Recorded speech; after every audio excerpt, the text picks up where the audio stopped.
Ok, parfait.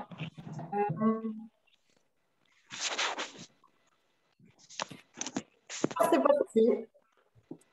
Évidemment, si vous avez des choses à ajouter, des remarques ou des questions, vous n'hésitez pas. J'essaierai d'y répondre. Peut-être d'autres pourront y répondre. Donc, euh, donc, je vous propose les drivers. Attends, comment je fais pour passer d'une page à l'autre? Ah, c'est ça. Les drivers, c'est un concept issu de l'analyse transactionnelle établi par le psychologue Taïbi Kaler. Donc, c'est aussi lui qui a fait les scénarios de vie, qui a ajouté ça à l'analyse transactionnelle. Donc, c'est des messages reçus ou perçus durant l'enfance qui nous guident inconsciemment, enfin, qui guident inconsciemment certains de nos comportements et qui vont nous mettre en pilote automatique face à certaines situations.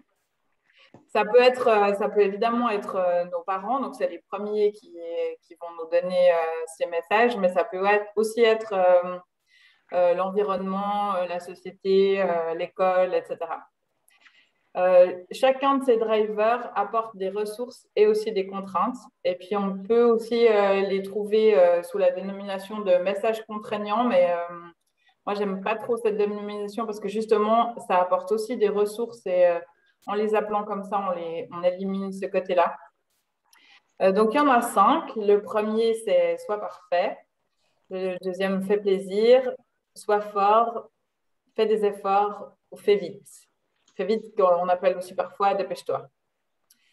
Donc, le premier, sois parfait.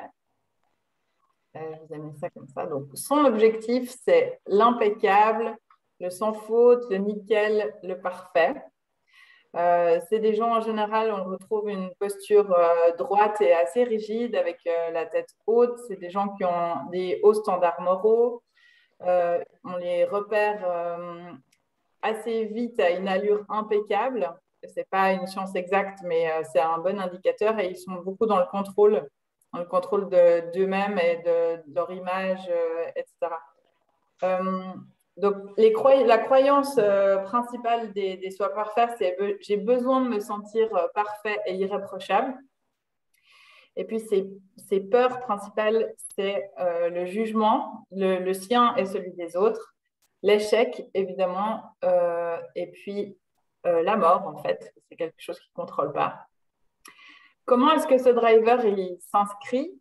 Donc, avec des phrases du type t'as vu ce trait, il n'est pas droit, vise le haut du podium, tu dois être le premier de ta classe, c'est pas mal, mais j'attendais mieux de toi. Échouer n'est pas une option et ne laisse rien au hasard. Les ressources, d'abord, c'est des gens qui sont méticuleux, précis, organisés, qui ont des hauts standards de qualité, ils sont engagés, impliqués, on peut compter sur eux pour rendre un travail nickel, ils sont volontaires. Et puis, comment est-ce que, donc la partie d'après, c'est comment est-ce qu'on communique avec ces gens. Ce qui est important, c'est de comprendre ce besoin de perfection, de les rassurer par rapport à ça. Ils sont très sensibles aux signes de reconnaissance inconditionnelle positif. Et puis, le meilleur moyen de communiquer avec eux, c'est t'as du moi par an. Et puis ensuite, pour les contraintes qu'amène ce driver-là, donc c'est une insatisfaction permanente, ils ne sont jamais contents c'est jamais assez bien, ils se noient dans les détails, ils peuvent être intolérants, très critiques, voire même dogmatiques. Et puis, ils ont des exigences beaucoup trop élevées pour eux-mêmes et pour les autres. Et puis, ils peuvent procrastiner parce qu'ils ont peur de ne pas assez bien faire. Donc, ça les met dans une situation de blocage. Et c'est des gens qui ont un risque de burn-out élevé, parce qu'ils veulent toujours faire le mieux possible. Comment est-ce qu'on va débloquer ce driver soit parfait? C'est d'abord le client, on va l'appeler comme ça, il doit arriver à se dire j'ai le droit d'être moi-même, j'ai le droit de faire des erreurs. Donc ça, c'est les permissions qu'ils devraient se donner. Il faut qu'ils apprennent à dissocier le faire de l'être et puis à apprendre à accepter les signes de reconnaissance conditionnelle négatifs parce qu'ils ont évidemment beaucoup de peine avec la critique parce que ça, en confondant le faire et l'être, ils se sentent directement attaqués dans leur identité. Est-ce que vous avez des questions sur le premier driver? Est-ce que, est-ce que tu... Ah, pardon, Kevin, tu avais une question? Non, non, c'est bon. Est-ce que dissocier le faire et l'être, tu peux approfondir un petit peu le En truc? fait, le fait de, par exemple, si tu fais ton travail, si tu fais pas ton travail à la perfection, ça ne nuit pas à qui tu es dans ton identité, en fait. Donc, si tu leur dis ouais, ce que tu as fait, c'est pas bien, eux, ils ont l'impression que eux-mêmes sont pas bien ou pas à la hauteur, ça va toucher à leur identité, alors que ça concerne uniquement le travail, enfin, ce qu'ils produisent, en fait. Ok, merci. Le deuxième driver, donc, fait plaisir. Leur objectif, c'est s'occuper du mieux possible des personnes qui les entourent. Ils sont souvent dans une posture d'ouverture, ils ont souvent les mains l'une dans l'autre. Ils terminent leurs phrases par des questions parce qu'ils ont beaucoup besoin de validation. Ils peuvent paraître un peu gnangnang comme ça, parce qu'ils sont toujours gentils et un peu ouais, dans cette posture d'ouverture. Et puis, ils ont un syndrome du Saint-Bernard. La croyance associée à ce driver-là, c'est vraiment je dois faire plaisir pour être aimé.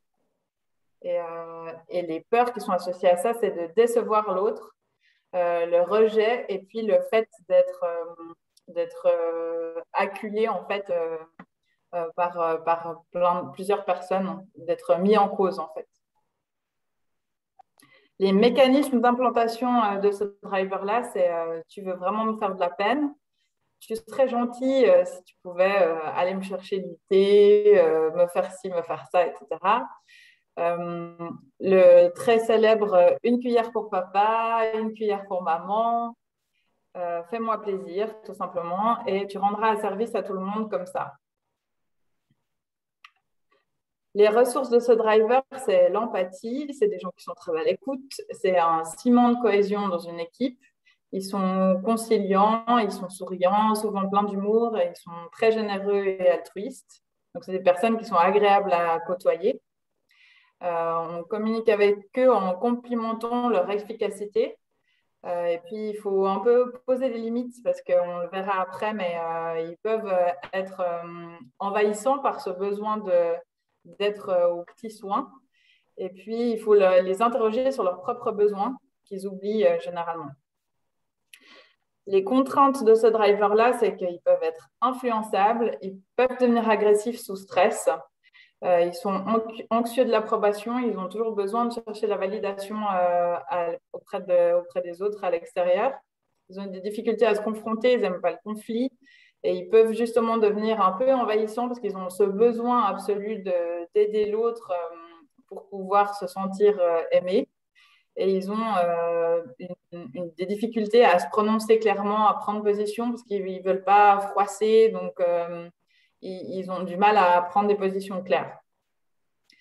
Comment on peut le débloquer? Donc, eux, ils doivent prendre conscience que j'ai le droit de me prendre en considération et de me respecter, de vivre selon mes valeurs et non pas celles des autres. Donc, vraiment, c'est apprendre à repérer et à exprimer leurs propres besoins, distinguer les demandes normales et les demandes abusives, parce que forcément, c'est des gens à qui on va demander des tas de choses parce qu'ils sont toujours d'accord. Donc, ils peuvent facilement se faire influencer et abuser par les autres. Il faut qu'ils apprennent à dire non. Et puis, il y a généralement un travail sur l'affirmation de soi, justement pour apprendre à dire non et écouter ses propres besoins. Le driver soit fort. Alors, la devise, c'est ne jamais avoir besoin des autres. Ils ont une gestuelle qui est assez peu vivante parce qu'ils ne montrent pas leurs émotions. Ils ont souvent une voix peut-être un peu monotone, une apparence un peu distante, avec un visage froid. Donc, c'est des gens qui sont un petit peu en retrait comme ça physiquement. Et la croyance qui est associée, c'est je peux tout gérer, j'ai besoin de personne. Les peurs, les soi forts ont peur évidemment de demander de l'aide, c'est quelque chose qui les effraie beaucoup. Ils peuvent aussi avoir très peur d'être aimés pour ce qu'ils sont. Ils ont aussi peur du rejet malgré tout et puis de craquer justement que les émotions sortent et qu'ils ne puissent pas les contrôler.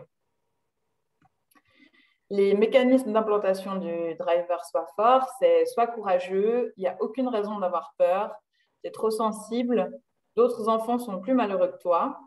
Moi, à ton âge, je travaillais déjà. Arrête de pleurer, c'est bon, c'est rien. Les ressources de ce driver, c'est la résistance, le leadership, le courage, l'ambition et le contrôle des émotions. La gestion de crise, donc c'est des gens sur qui on peut compter. Quand on a un problème, ils prennent sur eux et puis ils essayent de trouver une solution. Et puis, ils ont une grosse capacité à encaisser, puis ils restent calmes justement dans les situations de crise. On communique avec eux en exprimant qu'on a remarqué sa fiabilité et son souci des autres, parce qu'en fait, il y a aussi le besoin d'aider, mais pas de la même manière que le fait plaisir. C'est vraiment de prendre les choses sur soi, en fait, de prendre la responsabilité sur soi. Et puis, il faut laisser du temps et de l'espace parce que justement, ils ont besoin de cette distance en fait avec les gens.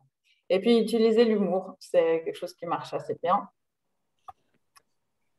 pour contrer les émotions. Les contraintes, donc ça peut être la psychorigidité, évidemment l'enfouissement des émotions et la difficulté à les exprimer parce qu'évidemment, ils les ressentent, mais mais les difficultés vraiment à les extérioriser. L'intolérance à la faiblesse, ils peuvent se montrer un peu cassants avec des gens qui sont plus sensibles. L'impossibilité à déléguer, l'individualisme, le manque de sensibilité et le refus d'être aidé. Comment on le débloque? Donc, ils doivent comprendre qu'ils ont le droit d'écouter leurs propres besoins, d'avoir des émotions et des sensations. Et, il faut qu'ils prennent conscience des forces et des faiblesses. Et puis, surtout, il faut apprendre à demander de l'aide. Pour le fait des efforts. Le fait des efforts, en fait, ils veulent montrer qu'ils font de leur mieux. Il peut être confondu parfois avec le soi parfait. Simplement, ils ont besoin de donner, enfin, ils donnent le maximum sans forcément atteindre leurs objectifs. Ils se plaignent beaucoup des complexités, mais en fait, ils complexifient. Ils ont une mobilité assez raide avec une posture vers l'avant. Ils se touchent souvent le front. Ils ont peut-être des rides entre les sourcils qui sont un peu plus prononcées. Et puis, leur croyance, c'est plus je transpire, plus ce que je fais est important.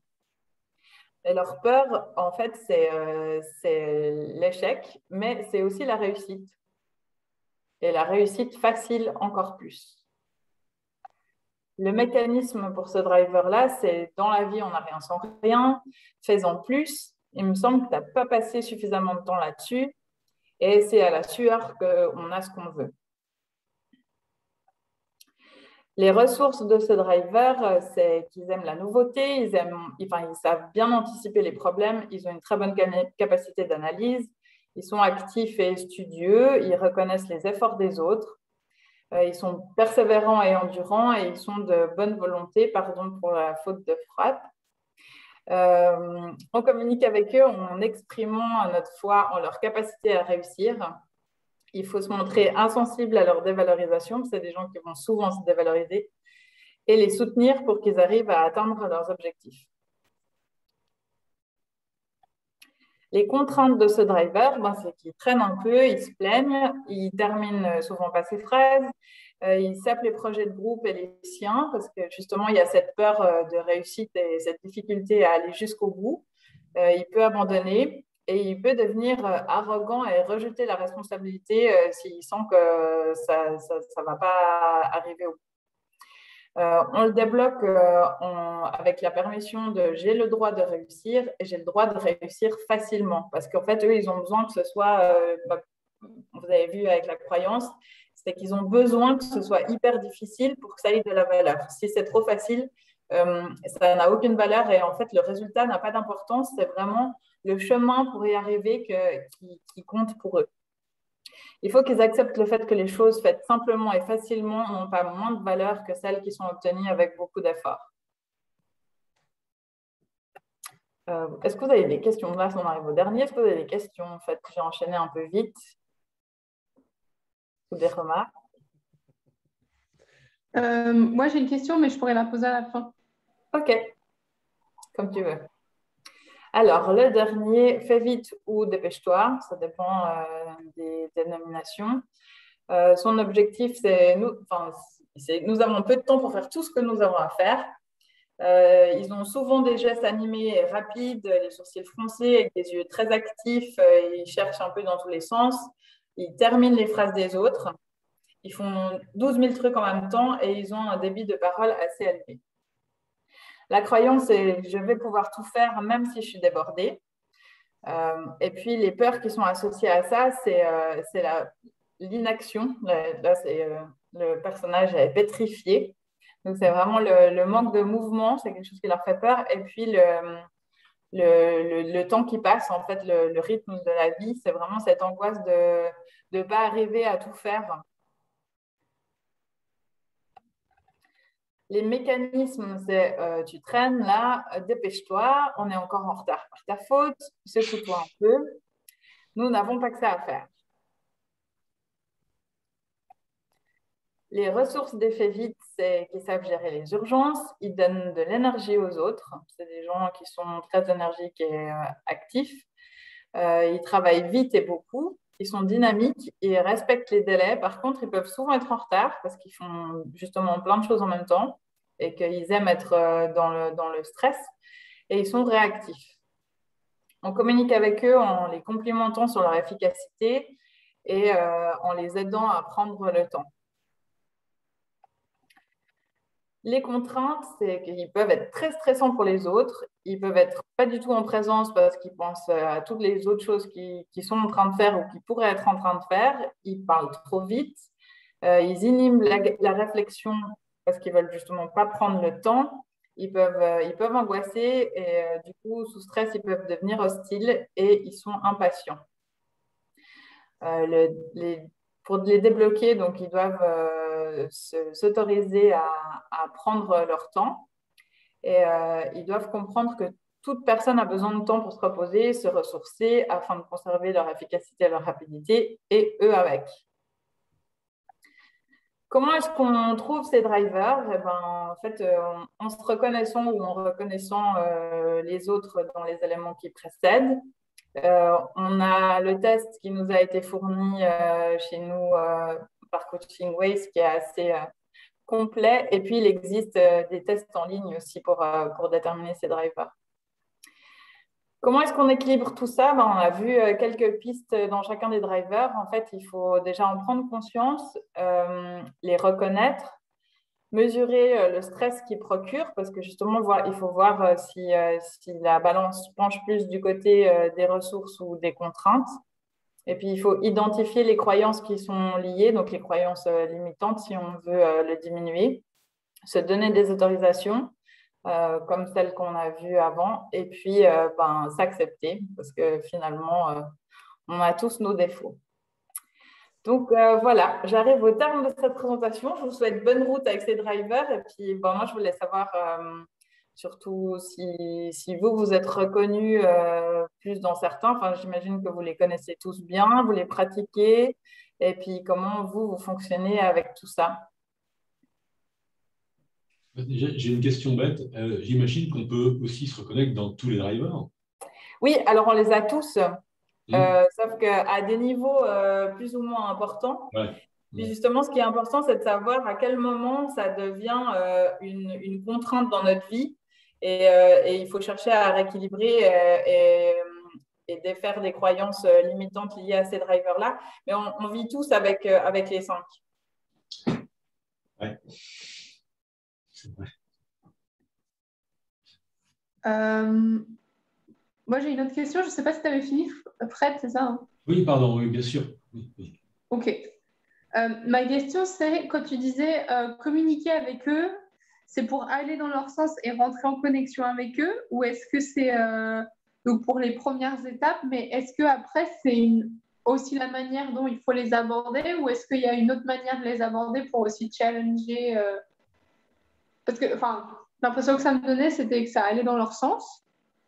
Et Ouais. donc, ça pouvait être une super façon de rentrer en connexion. Mais est-ce qu'après, il y a peut-être d'autres manières d'aborder le truc ou... Ben oui, alors clairement, de comment communiquer, c'est comment rentrer en communication avec eux et puis calmer aussi un peu le jeu. Tu vois, par exemple, le fait plaisir de connaître, de l'interroger sur ses propres besoins, ça va permettre d'ouvrir la communication à ce niveau-là, puis de rediriger les choses vers la personne qui a ce driver-là. Ok. Est-ce que ça répond à ta question? Ouais, parfait. Ouais, c'est vraiment pour poser un peu le truc, puis rentrer en lien et après, on peut approfondir. Ok. Mhm. Ouais, c'est un peu pour désamorcer quand il y a un excès de driver. Ok. J'aime bien. Ouais, désamorcer quand il y a un excès de drive. Quand tu dis excès de driver, tu entends quoi par là? Ben justement, si tu es dans la contrainte, c'est quelqu'un, je reprends l'exemple du fait plaisir, par exemple. Si tu as quelqu'un qui est dans l'abnégation totale et qui ne prend pas du tout en compte ses propres besoins, là, on est dans l'excès de driver. Quelqu'un qui vient en coaching et qui dit, ben moi, le problème, c'est que je me rends compte que j'arrive jamais à faire ce que je veux faire parce que je fais toujours passer tout le monde avant moi parce que c'est normal, ben, j'ai été éduquée comme ça. D'accord, je comprends, je te remercie.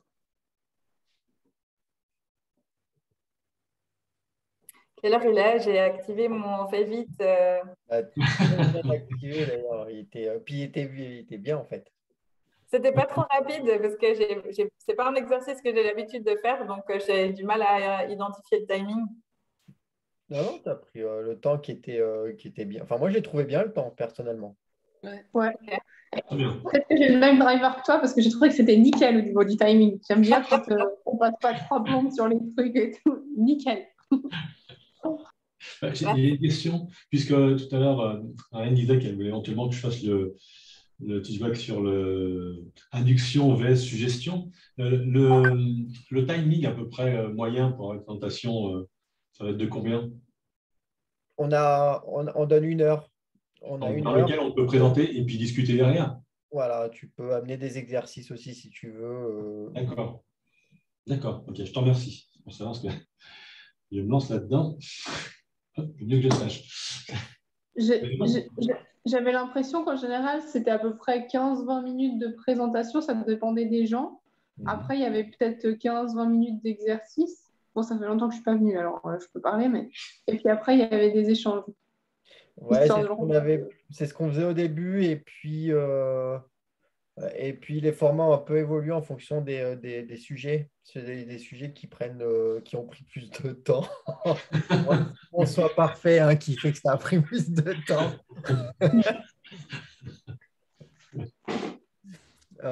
Et puis, ouais, notamment sur l'analyse transactionnelle, c'est des choses qui prennent, ça peut prendre beaucoup de temps. Ouais, c'est dense. Ouais, c'est dense. Est-ce que vous avez eu des coachés qui avaient un driver au taquet et où c'était compliqué à gérer en face?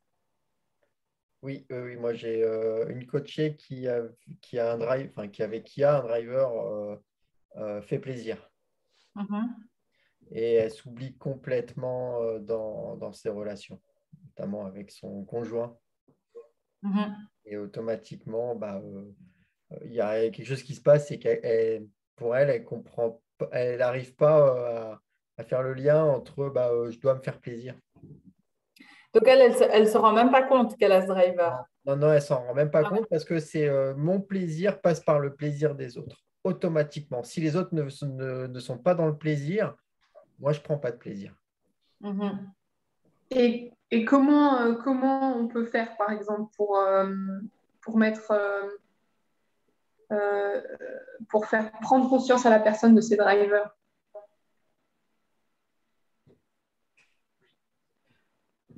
Ben, soit tu peux justement aller questionner les croyances et sans évoquer la notion de driver. Ça m'est arrivé avec une de mes coachées qui en plus était un peu intéressée par tous ces sujets-là, de lui expliquer en fait le concept. Et puis, et je crois que ça a vraiment fait tilt de se dire, ah ouais, en fait.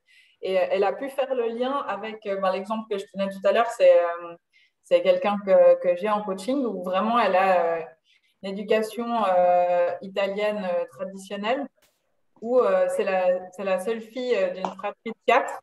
Donc, elle a vraiment, pour elle, c'est normal qu'elle doive s'occuper de tout le monde. Ouais, il y a cette notion de culture derrière en plus et qui Ouais, rentre culturelle, qui rentre en cause, enfin qui rentre dans le système en fait. c'est ça. C'est hyper ancré parce qu'elle se rend compte, puis elle se rendait déjà compte qu'elle avait ça, puis que c'était pas normal parce qu'elle a cette espèce de bipolarité entre l'époque dans laquelle elle vit et sa culture et l'éducation qu'elle a reçue en fait. Et puis elle se rend compte, mais elle me dit, j'ai beau le savoir, il y a des trucs où je fais, c'est vraiment des automatismes. Elle Et, transgénérationnelle, ouais. et du coup, elle repense à chaque fois à ça. Elle me dit, je vois mon pilote automatique s'enclencher, ce driver, et ça me rappelle qu'il faut que je repense à moi. Et là, on touche du transgénérationnel, hein. On va retoucher sur les générations, c'est Ouais. puissant. Oui, puis après, en plus, quand tu touches au fait plaisir chez quelqu'un, tu vas beaucoup toucher à la relation qu'ils ont avec leur conjoint, hein, parce que les conjoints sont un peu bousculés quand il y a un fait plaisir qui est calmé. J'ai une situation un peu particulière. J'ai aussi une coachée dans le fait plaisir, Markel. Tu parlais de transgénérationnel. C'est-à-dire qu'elle est dans le fait plaisir avec ses parents, mais elle explique à son fils c'est vraiment de ne pas être dans le fait plaisir. Et qu'elle ne se rend pas compte qu'elle est dedans. Donc on essaie de mettre le doigt dessus, et dès qu'on met un peu qu'elle s'en rend compte, elle se ferme, parce qu'elle se rend compte qu'elle est en opposition avec ce qu'elle dit à son fils, donc ça la met en contrainte. Alors c'est assez compliqué à gérer ça. Ah ouais. Comment on fait là? Et là, c'est intéressant de travailler sur le paradoxe. Ah bah oui, c'est ça. C'est chaud. Sans être dans l'induction, c'est chaud. Dans la suggestion, du En coup. plus, voilà. Parce que là, c'est des parents qui sont paysans, qui sont âgés. La coachée a 52 ans, le fils a 24 ans, donc c'est des générations forcément très différentes. Et où il s'est passé, enfin, les éducations ne sont pas les mêmes. Il faut dire que les dernières générations, la nôtre et de nos enfants, on est un petit peu similaires. La génération des grands-parents, c'était il faut travailler dans la douleur, comme voilà, le driver, où il faut de la sueur, etc. Alors que le gamin de 24 ans, lui, il se la vit un petit peu tranquille. Sa mère lui explique effectivement qu'il faut qu'il vive pour lui et pas pour les autres. Et puis elle fait tout l'inverse. Mais dans sa tête, il n'y a pas de, je vois, il n'y a pas de paradoxe dans sa tête. Alors c'est dur de l'amener à ça sans être dans l'induction. Après, la question, c'est est-ce que ça lui pose un problème à elle ou pas? Ah oui, oui, ça, oui. Enfin, ça pose un problème dès l'instant où j'ai mis le doigt dessus. J'ai mis là-dessus. Je lui fais mettre le doigt dessus, et là, elle est en train de se rendre compte, et c'est ce qu'elle me dit. Elle dit, je suis mal à l'aise parce que je me rends compte qu'il y a quelque chose qui ne colle pas dans mon attitude. Alors, comment on répond à ça sans être dans l'addiction? C'est bon, ça. Parce que, tu dis, c'est reformuler les choses, mais est-ce que faire montrer à la personne, faire prendre conscience de ce qu'elle est, on n'est pas déjà dans la limite de l'addiction? Ah. Tu la questionner sur son attitude? Ouais. Parce qu'elle dit, oui, je suis conscient, je sais. En fait, j'essaie de lui apprendre à dire non. De lui faire comprendre qu'elle prenne conscience qu'il faut qu'elle apprenne à dire non, sans moi lui dire qu'il faut dire non. Puisqu'on est dans une prise de conscience. Tu lui poses des questions sur des situations, sur son comportement. Si elle va te le dire. Si elle se retrouve souvent coincée à ne pas savoir dire non, ça sort assez vite, ça. C'est ça. Elle me dit, par exemple, ses parents, parce qu'elle vit dans un appartement, parce que ses parents sont fermiers, ils ont une grande ferme, ils ont aménagé d'appartement, donc elle vit dans un appartement. Et ses parents leur reprochent de venir la voir en disant, oui, puisque tu es là, tu dois faire des choses pour nous. Et puis il y a son fils qui lui part un peu, il va en bohème, il est là, il n'est pas là, etc. Et là, elle lui reproche ça. Donc là, il y a un autre paradoxe là. Donc c'est dur de lui dire, de lui faire prendre conscience qu'elle reproche à son fils quelque part d'être un peu trop entre guillemets frivole, de ne pas être là quand elle a besoin, mais qu'elle, quelque part, elle ne se pose pas la question lorsque ses parents, elle, lui demandent de faire quelque chose, elle le fait parce qu'elle se sent obligée de le faire. Parce qu'elle veut faire plaisir, etc. Donc arriver à expliquer la situation, c'est complexe. Enfin, j'ai un peu de mal encore. J'ai un peu de mal. On est en train de travailler là-dessus, mais j'avoue que si je peux avoir quelques clés, ça m'arrangerait. Je ne voudrais pas justement faire de gaffe. Parce qu'elle est quand même assez, je la sens assez fragile. Après, est-ce que c'est sous son 1, 2, 3, je vais dire, j'y arrivé. Est-ce que c'est sous son contrôle ce que disent ses parents et ce que fait son fils? Son contrôle, déjà, si elle le fait par plaisir, enfin, pour le faire plaisir, c'est pas sous son contrôle. On est d'accord. Est-ce que c'est sous son contrôle ce que font les autres? Vous Techniquement, entendez pas non. bien. Ouais. Techniquement, non. Donc, ce qui est sous son contrôle, c'est ce qu'elle en fait. C'est Donc, ça. c'est ce qu'elle en fait. Comment elle le Moi, vit. je veux pas non plus être l'auteur du finalement, t'as raison, je vais dire non à mes parents. C'est pas le but. D'accord.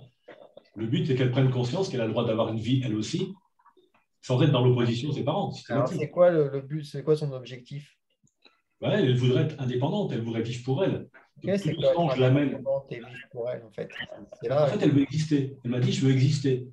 Donc, je l'amène à prendre conscience d'elle-même par des questions. C'est-à-dire que je pose des questions qu'il faut prendre conscience que pour l'instant, elle vit pour les autres. C'est une réponse qui l'amène. Et donc, à prendre opposition, je dis, mais ce serait quoi vivre pour toi? On amène à ça. Mais elle a du mal, elle n'arrive pas à me dire. Elle n'arrive pas à concevoir une vie pour elle. Mais c'est ce qu'elle veut.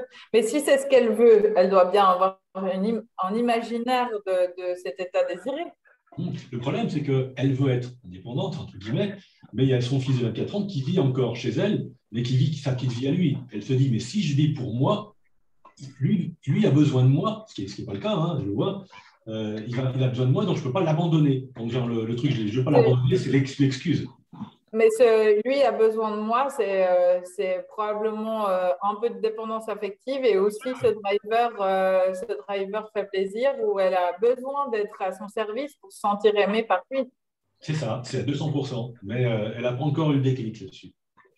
Je pense qu'il y a l'ego qui est en train de parler là pour elle, et puis la crainte, la peur en fait, de dire si je change ce fonctionnement de pensée d'action, je suis peut-être plus moi, qu'est-ce qui va se passer? Parce que là, elle me dit qu'elle voudrait vivre ailleurs, ouais, elle a les moyens financiers de le faire, elle travaille, mais elle ne veut pas parce qu'elle culpabiliserait de laisser ses parents, soi-disant, et laisser son fils. C'est complètement aberrant, parce que les parents, ils ont vécu sans elle avant, ils continuent à vivre bien, et le fils, il vit très bien aussi. Alors oui, c'est un gamin débrouillard, il fait des petits boulots, enfin, il se débrouille très bien, quoi. Il n'a pas vraiment besoin d'elle, mais il prône l'indépendance, mais au dépend de sa mère. Donc, il culpabilise un peu sa mère, ce qui ne l'aide pas dans le fait plaisir, c'est un truc... Mais elle a plus peur de les abandonner ou qu'ils aient plus besoin d'elle. Les deux. Mais je pense que, en finalité, c'est qu'il n'ait plus besoin d'elle. Je pense que c'est ça. Sauf qu'elle, ça ne veut pas encore l'accepter. Comment? Ça fait plaisir, c'est dur. Hein, ah, de dire qu'on n'a pas besoin de toi. Là, ça touche à l'identité, en fait. Tu te sens plus. Eh oui. Puis, tu vois, parce que je trouve que c'est hyper facile, là, quand on parle, je me dis, waouh, c'est hyper facile de rentrer dans son histoire, tu vois. Mais si tu sors son histoire, et c'était facile parce que je suis allée me chercher un yaourt, puis j'ai pas tout écouté, puis je suis revenue. Donc, c'était plus facile de le faire. Mais j'ai l'impression que au début, quand tu as parlé, je me suis dit, mais j'arrive même plus à savoir qui est le coaché dans l'histoire. Et en fait, c'est parce que. Et là, tu te dis, mais si on sort de son histoire, c'est juste, mais arrête de me parler de ton fils et tes parents. Eh oui. Tu vas être indépendante. Attends, c'est qui le coaché? C'est qui? Je sais plus. Tu sais quoi? Là, mais clairement, c'est exactement ce que je lui ai demandé. La question que tu dis, maman, c'est pareil. Là, j'ai peut-être en induction, ça commence à monter. Je lui dis pareil, arrête de me parler de ton père et de ton fils. C'est textuellement ce que je lui ai dit. Et là, elle s'est retrouvée toute bête. J'ai senti qu'elle allait monter, que elle s'est posée. Elle m'a dit, ouais, t'as raison. Et maintenant, ok, maintenant, on va commencer à travailler. Et c'est drôle parce qu'en fait, il s'est passé un truc, il y a un transfert qui s'est fait. Il a pris le rôle du parent normatif. Là, il prend le rôle du parent normatif qui va parler à l'enfant soumis. Et l'enfant soumis, qu'est-ce qui fait plaisir? Bah oui. Tu vois le transfert qui se fait là? Parce que ça a réveillé chez toi donc ton ombre. Et à un moment, ça me gonfle. Au lieu de le déposer, tu l'as gardé. Et ça, c'est ton soi fort qui garde les choses. Et puis, à un moment donné, le soi fort, quand il pète, et ben, il dit c'est bon, maintenant, tu m'emmerdes.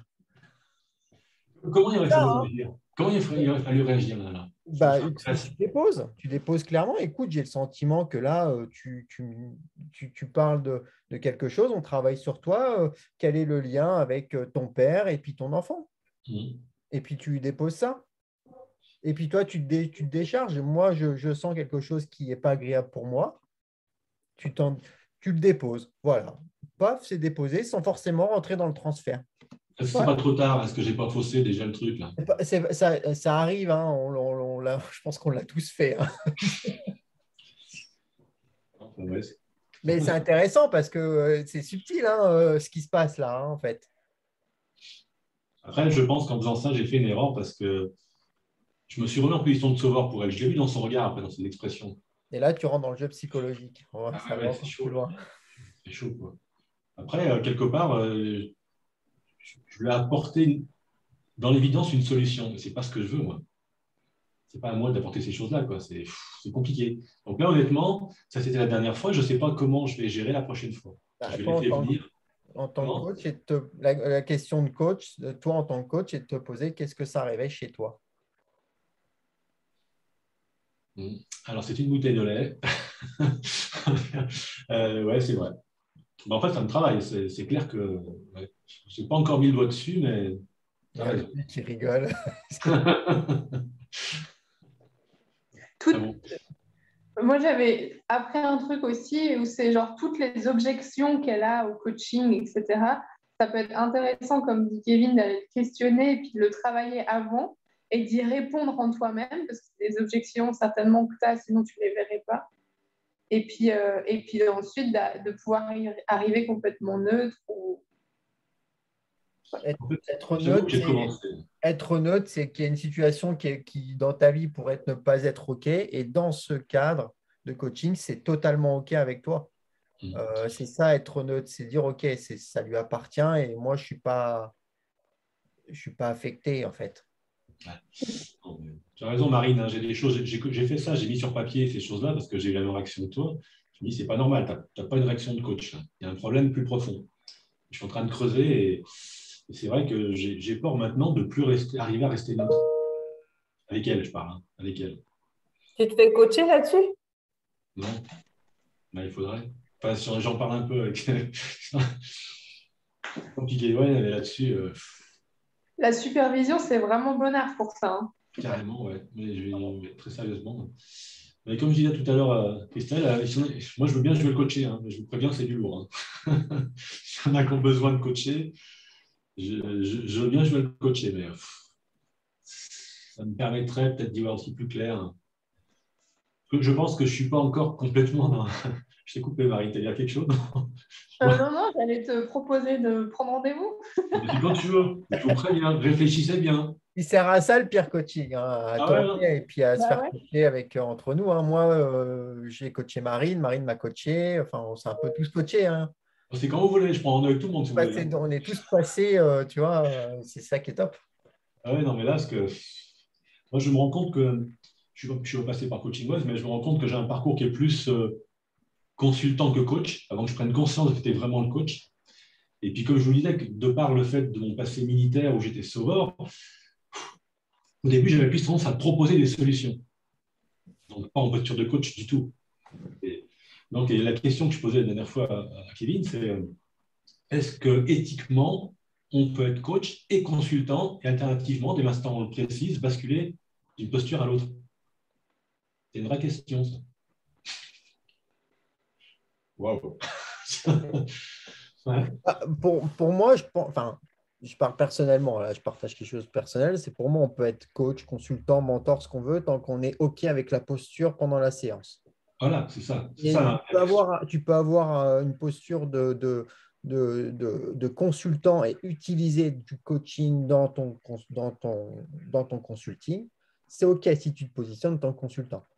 Si tu es coach et que tu utilises du consulting et que là, tu fais des inductions, ce n'est pas OK parce que si tu te positionnes en tant que coach. Par contre, tu peux être un coach, tu peux avoir une expertise, notamment par exemple du coaching d'équipe et tout ça, pour des gens qui ont l'habitude de gérer des groupes, ils peuvent apporter une expertise et apporter justement autre chose que du coaching et accompagner justement avec leur expertise Mais par contre, ce n'est pas du coaching pendant ce temps-là. Par contre, il peut faire de l'individuel ou du groupe avec du coaching.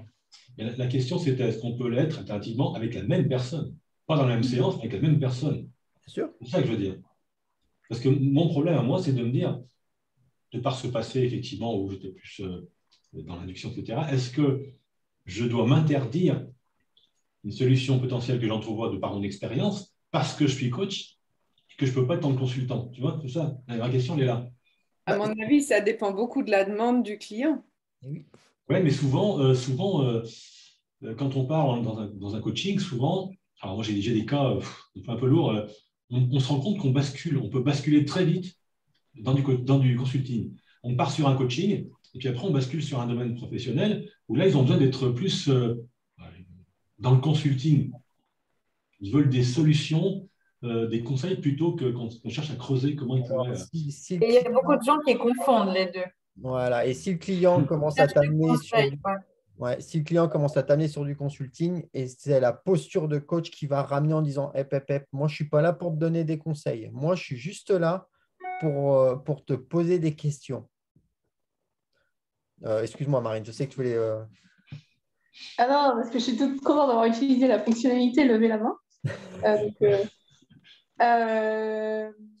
Oui, et je pense qu'il faut être super attentif à ça, parce que si les gens ils viennent voir un coach, c'est parce que le coach il leur offre leur pouvoir.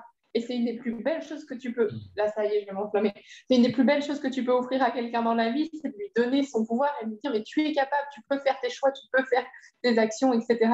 Et si toi, tu débarques à ce moment-là en disant attends, je vais quand même te conseiller 2-3 trucs parce que finalement, tu n'es pas tant capable que ça, pendant ta séance de coaching, bah, ça dit quoi en fait sur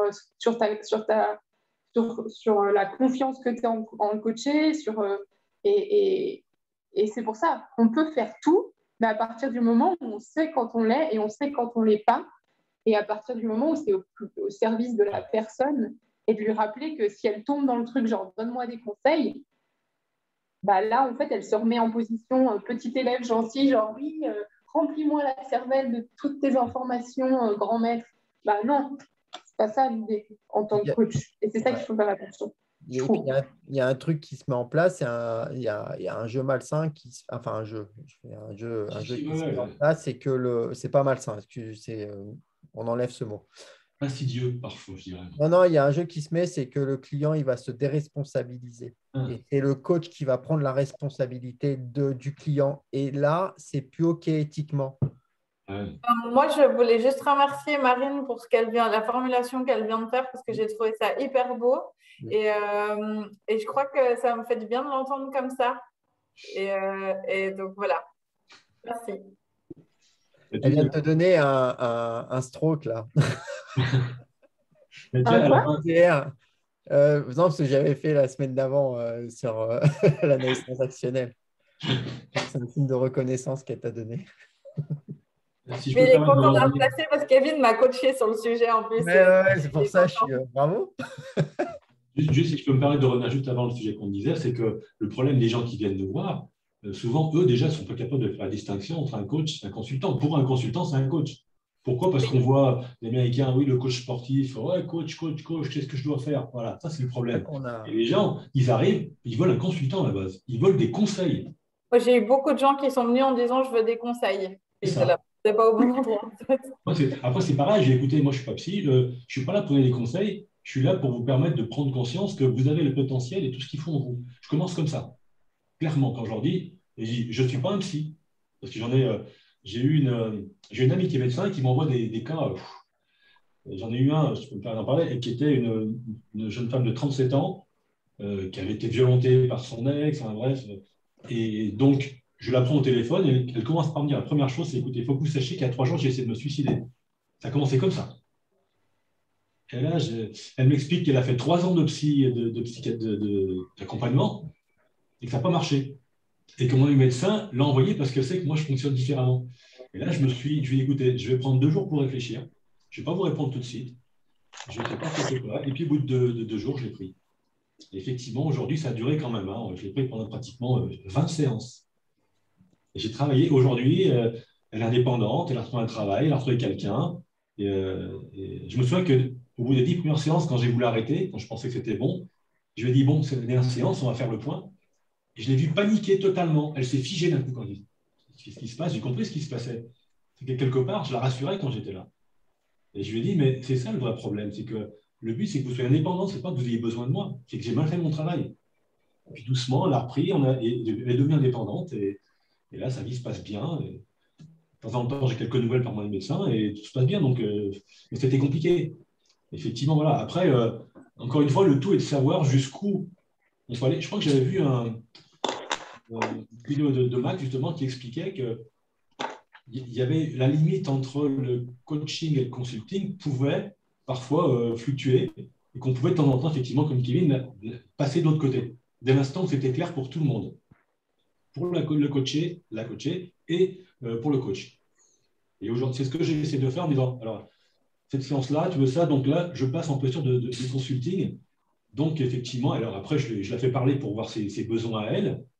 Et j'essaye malgré tout de faire un consulting, mais en restant un peu dans le coaching, en posant les questions, pour lui faire amener les questions qu'elle veut que je lui pose, en fait.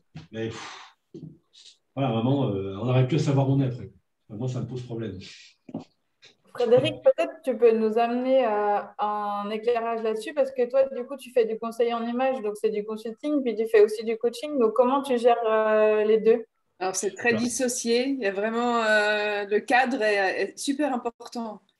Quand on fait du coaching, on fait du coaching. Le consulting, c'est vraiment à part et c'est quelque chose qui est très clair et qui doit vraiment être très, très clair. Donc, tu fais tes séances, tu les étiquettes séparément et tu fais des Ouais. séances vraiment séparées.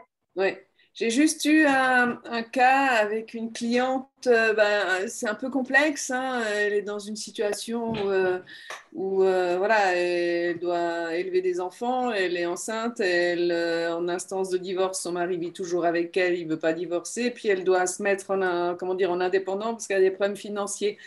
Donc là, parfois, elle me demande des choses pratiques, mais c'est en dehors du coaching, toujours. Là, on est dans la pratique. Excuse-moi, comment tu as fait, Frédéric, pour qu'en toi, ce soit vraiment profondément clair, cette distinction? Depuis le départ, quand j'ai commencé la formation de coaching, j'avais cette tendance à être plus dans le consulting que le coaching, donc c'est devenu comment dire, je me suis obligée en fait à toujours être dans des questionnements, enfin, et, euh, je me suis mordu la langue plusieurs fois, hein. mais, mais pour moi, c'est salutaire, quoi, le cadre.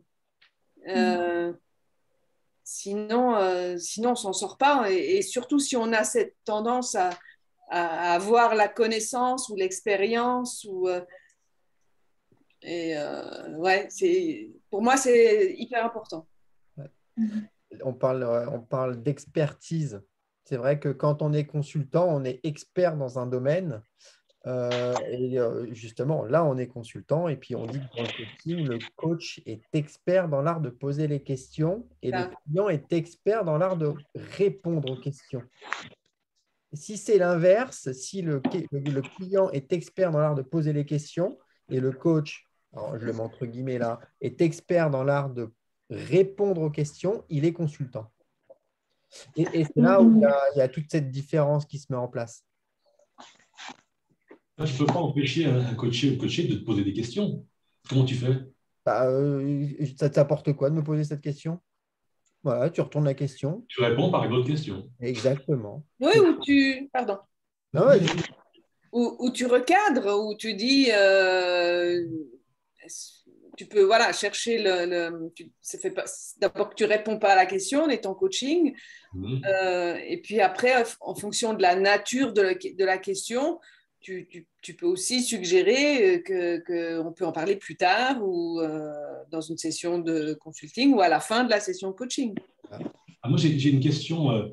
Moi, je fonctionne un peu particulier, c'est que quand je fais des forfaits en fait, et j'autorise mes coachés à m'appeler dans le coaching 2 ou 3 fois par téléphone, que je ne facture pas. Et là, j'ai un cadre un peu moins cadré que coaché. Donc, Là, c'est là que je deviens peut-être plus consultant. Je réponds plus, entre guillemets, comme un ami. Alors, c'est que ça peut être limite tendancieux, ça, que pendant une séance. En fait, je m'autorise ces plages-là pour ne pas m'en sortir de mon cadre de coaching. C'est-à-dire que, comme c'est entre les séances, c'est plus d'amis-amis, on discute.